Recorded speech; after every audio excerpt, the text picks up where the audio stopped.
Hey everybody, welcome to Kimmel's Irish Pub. Time for another movie review. Tonight's movie, Muzzle. I had a friend in grade school. His nickname was Muzzle.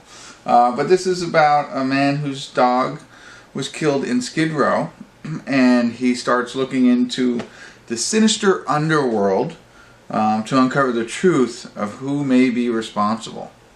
I don't know. It's only 5.4 on IMDb, but only 1,149 people rated it so far. It's on Amazon Prime. It's an hour and 40 minutes long. Eckhart is in it. So that's kind of cool.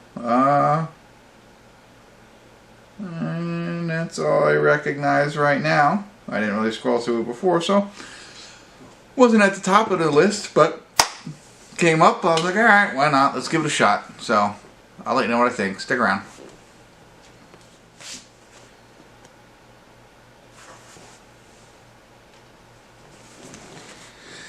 Hey everybody, we're at the credits of Muzzle.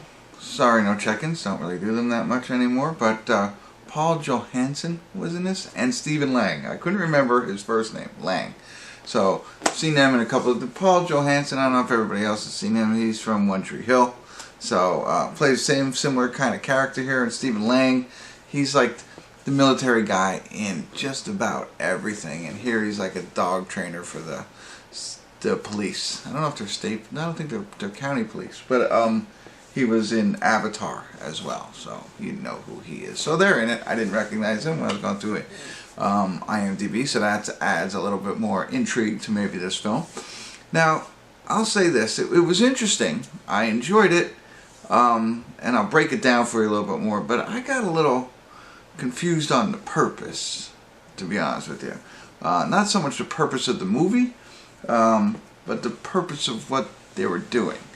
So, Eckhart, he's a cop, and he has a canine as his partner, and they go into some sort of situation where they're chasing people down.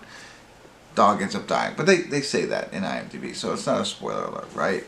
And so one thing leads to another, like in any other kind of cop and partner movie. Where the partner gets killed and his partner happens to be a dog. Things don't always go well. You got to take time off. And he, he ended up killing somebody during that whole time, right in the beginning. So of course he's got to take time off and see a therapist and blah blah blah blah blah. And he's like, I don't even know if I want to be a cop anymore. That whole piece, right? You've seen it many times, just in different types of situations. And he's fixated on finding the people who killed his dog, right? Which is interesting. I get it. You want kind of revenge, but it's like not like a big conspiracy theory. He's just, the guy said something to his dog, and he's like, now I want to get them because he said something and they killed him. So it's kind of like a revenge kind of situation. So I think, you have to put yourself in the mindset of Aaron Eckhart's character. If somebody actually killed your human partner, and maybe your dog partner, you probably want to find out who did it and why and what it all happened. Although they got the actual guy, but they want to take it all. He wants to take it all the way up. So of course the cop, the chief of police, all of them, they don't want to have anything to do with it. They think he's a troubled cop, and that's how the story spins out. And he continues to go down the path of trying to find the killer of the dog, and trying to get his career back together. So you can see it is, while it's makes you say a little bit more on the revenge side of things, but you can see where the plot line goes, right? And so it kept me interested. I really wasn't on my phone at all. I was intrigued by all of this, and seeing him kind of transition from being a cop into not being a cop, then trying to be a cop, and ultimately find out what's going on. And that's where I got into the, not the ending so much, but again, the purpose of it all. And I'll talk more about that. But I can't say it right now. I'm stumbling because I don't want to spoil anything for you. Who was the? Oh yeah, Stephen Lang. I told you what he did, but nothing else I can really say. I will say this one last thing before I start talking more openly. There was no background soundtrack, I felt like it was missing. I felt one part. I'm going to share two things with you. One, that thing that I felt like there was a scene where it was like if he, as the elevator door closes, a little music would have been nice. You know, maybe ramping up music or something like that. I don't know. There's certain situations where I think music could have helped this. Some score in there would have, I don't know, got more emotion driven throughout the film. And I found this interesting, and check this out. When he goes downtown, when he's first, like, not an actual cop, and, well, I mean, you know, he's going through, he has to do a little vacation and see that psychiatrist, all that kind of stuff, but he's starting to investigate, and he goes downtown, and other cops, pull him over. Check this out when you see that. When that all happens, it's not a spoiler alert, but it's interesting, you never see the cops.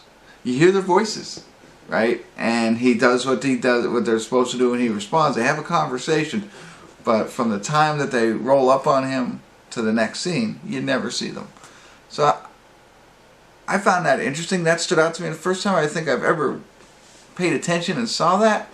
And so it's like, hey, we just need voice actors, not actual actors. Save cost? I don't know. I don't know why they did that, but it just stood out to me. So see if you find that if you watch this movie. Alright, with all that said, and talk a little bit more openly, I'm not gonna spoil it, but I might. So I just want to say, spoiler alert, spoiler alert, spoiler alert, right? So the people who shot his dog are running a huge drug operation with fentanyl, which I think is funny, not in a sense, but fentanyl, when I go back to Pain Hustlers, and how it all evolved from there. So it's like they're connected. They're in the same universe. But regardless, it's all around fentanyl and the business that they're running there. The key to it all is that they are training, or I don't get it, they're stealing dogs. So they are like raising their own canines along with the fentanyl. So I don't get that. Like, I don't understand the purpose. Like, why are they doing that? Are they doing that to take the canines away from the cops? Are they doing it for their own protection? I don't, you know what I mean? That's where I was like, I don't understand the purpose of them with all the dogs. And maybe they said it and it went over my head, but I missed it. So, I don't know. At the end of it, I don't know. If you saw it and you understand it and you stuck with me this far, drop a line. I'd love to hear your thoughts. But maybe that's all it was hey, get them away from the cops and or protect them, use their own protection there. I know that they were drugging them, but I don't know. And then I will say this, the final scene, like the dramatic climax, you know, when he's in the standoff and he's like, throws his gun down, I was like, what? No way. This is crazy. And I didn't see the next piece coming. And I thought that was pretty neat. So I was like, oh, okay, feel better. I know that was very on the surface, but when you watch the movie, you see what I mean, you know. All right, that's it. That's all I got. I'll give it a 6, I think. Yeah, that's it. That's all I got. Thanks for tuning in. Kimmel's Irish Pub.